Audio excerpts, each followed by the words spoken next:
ভাইয়ের প্রথমত বিয়েই করা উচিত হয় নাই, কারণ উনি ওনার তো টার্গেটই ছিল যে আমি বাংলাদেশের সুপারস্টার হব, মেগাস্টার হব। যখন একটা মানুষ একটা ক্যারিয়ারকে চিন্তা করে যে আমি একদম ওই লেভেলে যাবো, তাহলে সে বিয়ে করলে তার বউটা হওয়া উচিত অবশ্যই মিডিয়ার বাইরে, অথবা এমন কাউকে মিডিয়ার হলেও তাকে মিডিয়া ছেড়ে দিয়ে শুধু তাকে কেন্দ্র করে থাকতে হবে। যেমন মহেশ বাবুর কথা বলি, তামিলে কিন্তু উনি সুপারস্টার, মেগাস্টার মহেশ বাবু।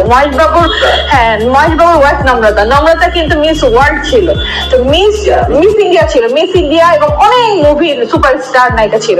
সে কিন্তু বিয়ের পরে মুভি ছেড়ে দিছে বিকজ সংসার টিকানোর জন্য। সে সংসার, সন্তানকে সময় দিচ্ছে, হাজবেন্ডকে সময় দিচ্ছে। এদিক দিয়ে কি মহেশ বাবু এখনো মেগাস্টার, সুপারস্টার ছিল, সুপারস্টার মেগাস্টার।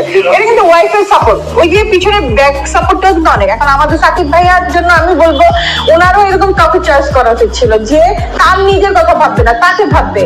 তার এমন কাউকে বিয়ে করা উচিত ছিল, তার এমন কাউকে ভালোবাসা উচিত ছিল যে সাকিবকে ভালোবাসে, সাকিব খানকে না। আবারও বলছি, সাকিব খানকে না, সাকিবকে ভালোবাসে।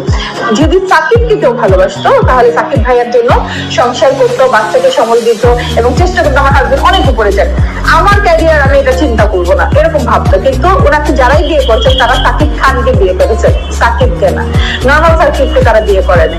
আজকে সাকিব খান যদি আদার্স অন্য হিরোদের মতো হয়তো, আমি নাম বললাম না, তাহলে বিয়ে করতো না।